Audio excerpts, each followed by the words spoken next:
graph y equals cosine of x plus pi over 3.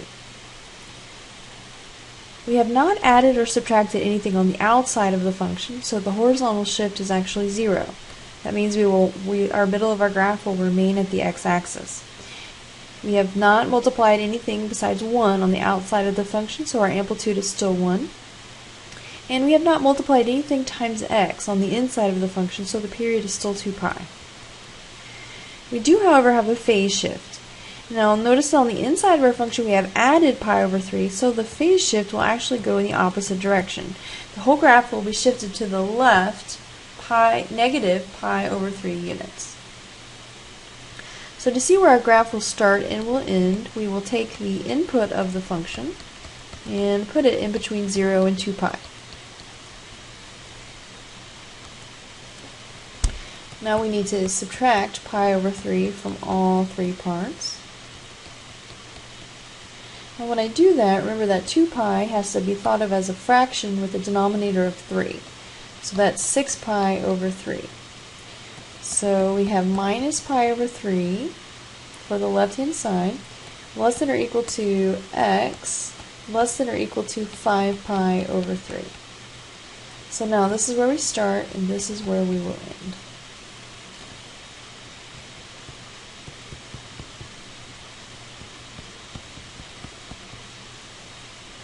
Now let's find the midpoints. So we're going to add these together and then multiply by a half. So that is positive 4 pi divided by 3, and then we're going to half that. So we actually get, crossing out common factors, we actually get 2 pi over 3 as the midpoint.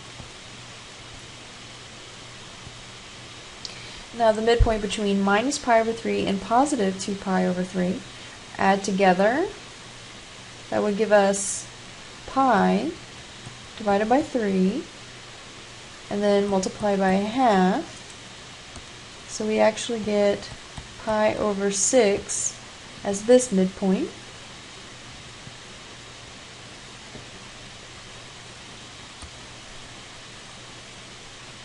And now, to find the midpoint between the last 2 points, 2 pi over 3 plus 5 pi over 3 would be 7 pi over 3, and then multiply by a half, we get 7 pi over 6.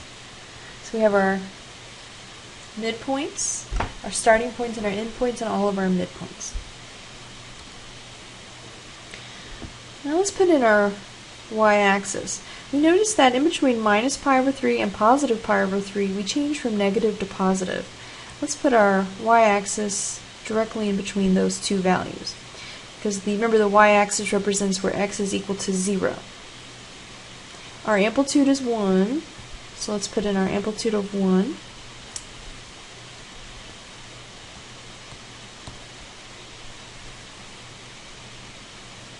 We're graphing cosine.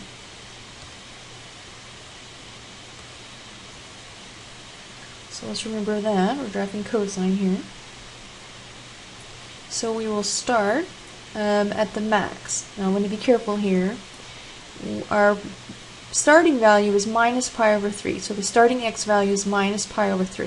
And if cosine starts at the max, we have an amplitude of 1. We're going to go up to the value of 1. So we're going to go up 1 unit.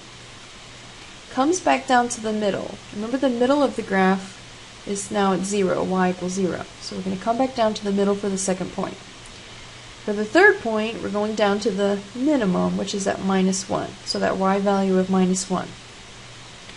For the fourth point, we come back up to the middle, and then for the last point, we come back up to the max.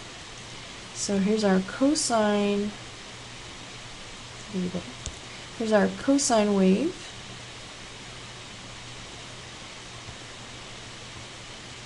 With a phase shift of negative pi over 3. So the whole cosine function has been shifted to the left pi over 3 units. But we still have a period of 2 pi, the amplitude was still 1, so we went up from the middle 1 unit, down from the middle 1 unit, and we had no vertical shift for this particular equation.